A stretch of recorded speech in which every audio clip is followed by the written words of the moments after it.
ভাবা যায় পাকিস্তান যেই বক্তব্য দিছে পুরা ভারত কাঁপাই দিছে মারি। তবে কথাটা বলা সোজা, করাটা অনেকটা কঠিন। পাকিস্তানের যিনি হাই কমিশনার ছিলেন, সাবেক হাই কমিশনার আব্দুল বাশির, আঞ্চলিক নিরাপত্তা নিয়ে, যেমন পাকিস্তান ভারতের যে কোনো ঘটনা হইলে ভারতের মুভি থেকে শুরু করে সবসময় পাকিস্তানকে দায়ী করা হয়। পাকিস্তানের মধ্যে আবার ভারতের রকে দায়ী করা হয়। আমরা যেমন বাংলাদেশের বেলাও মনে করি যে ভারতীয় বিভিন্নভাবে আমাদের সিস্টেমের মধ্যে ঢুকে বা তথ্যপাত্য নিয়ে অনেক ঘটনা তারা ঘটায়, এটা আমরা একটা পারসেপশন থেকে বিশ্বাস করি। তো পাকিস্তান মনে করতেছে এই মুহূর্তে যে তাদের বিরুদ্ধে একটা গুটিবাজি তৈরি হচ্ছে বড় আকারের। ইভেন যুক্তরাষ্ট্র পাকিস্তানকে হামলা চালাইতে পারে। পাকিস্তান বলতেছে যদি যুক্তরাষ্ট্র পাকিস্তানে হামলা চালায় তাহলে ভারতের দিল্লি এবং মুম্বাই গুড়িয়ে দেওয়া হবে। আসলে কেন? আসুন দেখি। এটা নিয়ে এই মুহূর্তে ভারত পাকিস্তানে পুরা ভাইরাল বা খুব ভাইবমূলক একটা অবস্থান তৈরি হয়েছে। চলমান ইরান যুদ্ধ এবং পরিবর্তিত ভূরাজনৈতিক পরিস্থিতির প্রেক্ষাপটে ওনার বক্তব্য, যুক্তরাষ্ট্র যদি পাকিস্তানের অস্তিত্বের উপর আঘাত আনে তার পাল্টা জবাব পাবে ভারত। গেল 2-3 দিন আগে আমি একটা নিউজ দিছিলাম, অনেকে দেখছেন, যে আমেরিকার সাম্প্রতিক এই গবেষণা 2026-এ আসছে যে পাকিস্তান যুক্তরাষ্ট্রে হামলা চালাইতে সক্ষম এমন ক্ষেপণাস্ত্র তৈরি করতেছে, এমনকি ভবিষ্যতে আমেরিকারে হামলা চালাবে, আমেরিকা থ্রেট মনে করতেছে। তখনই আমি বলছিলাম যে ইরানের পরবর্তী টার্গেটটা হচ্ছে আমেরিকার কাছে পাকিস্তান। যেই রাষ্ট্রটাই মুসলিম প্রজাতন্ত্রের যে কোনো রাষ্ট্র যখন রাইজ করবে, বন্ধুত্ব পাকিস্তানের সাথে সবচেয়ে ভালো। দেখেন ট্রাম্প এই মুহূর্তে সবচেয়ে ভালো পাকিস্তানের সেনাপ্রধানের সাথে একটা বিশাল অনার দিচ্ছে, কিন্তু যখনই আপনি তাদের লিমিট ক্রস করবেন আপনাকে কাটা হবে, কারণে অকারণে আপনাকে ধরা হবে। তো এই কারণে পাকিস্তান মনে করছে যে নিশ্চয়ই কোনো একটা প্রতিযোগিতা বা কোনো একটা সিস্টেমে পাকিস্তানকে যুক্তরাষ্ট্র টার্গেট করতে যাচ্ছে।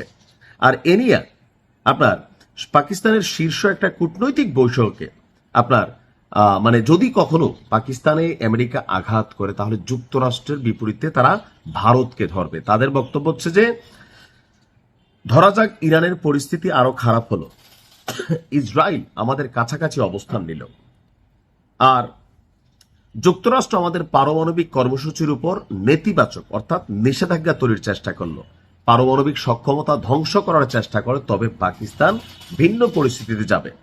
এই পরিস্থিতিতে যেটা করবে পাকিস্তান, আত্মরক্ষার জন্য তাদের পূর্ণ সক্ষমতা আছে।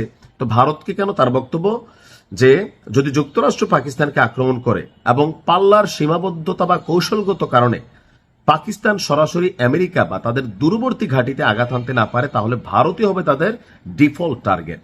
অর্থাৎ যুক্তরাষ্ট্র যদি আক্রমণ করে, আমরা যদি উপসাগরীয় অঞ্চলে তাদের ঘাঁটিগুলোতে আঘাত করতে না পারি, তখন আমরা ভারতকে বেছে নেব, কারণ আমাদের সামনে আর কোনো পথ থাকবে না। কেউ যদি আমাদের দিকে শত্রুতামূলক দৃষ্টি দিয়ে তাকায় তবে কোনো দ্বিধা ছাড়াই আমরা ভারত দিল্লিরে গুড়িয়ে দেব। পরবর্তী ফলাফল কি হবে তারপরে দেখা যাবে। এখানে ভারতকে কেন টার্গেট করা হবে?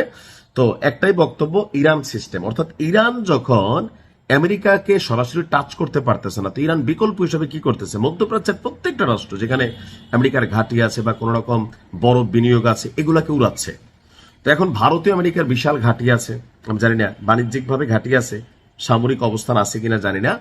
তো আমেরিকার যে বিনিয়োগ টিনিয়োগ সবচেয়ে বেশি হচ্ছে মুম্বাই এবং দিল্লিতে, সেই কারণে দিল্লি এবং মুম্বাইকে ঘুরাই দিবে।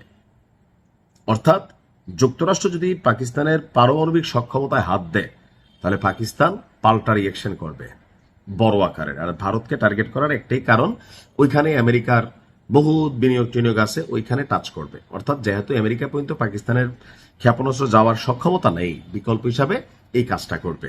আর এতে আবার ভারতের মধ্যে তোলপাড়, আমরা কি আঙ্গুল চষবো নাকি, হাম কেয়া করেঙ্গে সাহাব, দেখ লেঙ্গে এক এক চুন চুন কার, মানে নানান আলোচনা তৈরি হয়েছে। অর্থাৎ আমেরিকার এই গোয়েন্দা প্রতিবেদনটা ভারতকে মিত্র হিসেবে দেখাইছে তাদের জন্য, যে ভারতের সামরিক সক্ষমতা বা ক্ষেপণাস্ত্র সক্ষমতা আমেরিকাকে টার্গেট করার মতন, চ্যালেঞ্জ করার মতন ভারত এখনো ওই জায়গা পর্যন্ত পৌঁছায় নাই, তো পাকিস্তান পৌঁছে গেছে।